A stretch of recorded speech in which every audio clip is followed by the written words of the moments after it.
On a une très moderne juste là, Lethal Design, et on a un peu une voiture qui colle ces deux esprits ensemble avec une classique 911 électrique. Ouais. En fait, on appelle ça plutôt du néo-rétro. C'est une voiture historique. La Porsche 911, celle-là, elle date de 1981.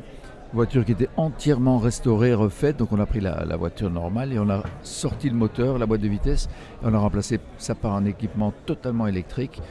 Ça a demandé 3 ans de travail aux ingénieurs pour la produire, pour trouver toutes les pièces aussi, ou construire les pièces pour cette voiture-là. Il y a les batteries à l'avant, une partie des batteries à l'arrière, le moteur électrique à l'arrière, ce qui fait qu'on a gardé à peu près la distribution des masses d'avant. La voiture, elle fait à peine 100 kg de plus que la voiture d'origine. C'est fou. Elle peut faire à peu près 400 km d'autonomie, rouler à 200 km/h. Il y a 350 chevaux dedans, donc c'est quand même quelque chose qui passe beaucoup plus qu'à l'époque. Beaucoup plus qu'à l'époque. Et puis ce qu'ils ont fait en plus, c'est que la voiture, elle a été améliorée, mais dans l'esprit Porsche, je veux dire. Ils ont par exemple rajouté à l'avant les disques d'une 3,2 litres parce que c'est plus sécure, tu vois. Il y a beaucoup de choses qui ont été rajoutées, mais tu gardes quand même l'esprit et l'âme Porsche qui sont la ligne. importants. Parce que si par exemple maintenant dans les centres-villes, etc., et ça se passe déjà, on n'a plus le droit de conduire les voitures qu'on connaît et que nous on aime beaucoup.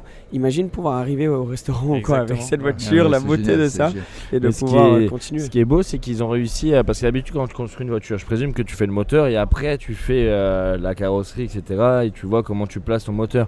Là, ils ont dû s'adapter totalement en fait. Absolument, c'est parce ce que je qu'ils ne disais, pouvaient pas bouger. Ça leur a pris 3 ans d'en arriver là et encore maintenant ils n'ont pas encore commencé la production. Ça, c'est une pré-production qui va être vendue un peu plus tard lorsqu'elle sera terminée, mais il lui faut encore 3 mois à peu près de travail. Et puis chaque voiture commandée demandera entre 9 et 12 mois de construction. Donc c'est comme les voitures neuves aujourd'hui. De toute façon, ça change pas grand chose. Les délais sont les mêmes partout apparemment. Non, je parle pas des délais, je parle du temps juste de la construction. Ouais. Une voiture moderne aujourd'hui, elle se construit en 2 jours. Ouais, c'est vrai. Toutes les pièces arrivent, tac, tac, tac, c'est monté. Mais parce qu'il faut trouver la belle coque, la belle voiture quoi, de base. C'est sûr.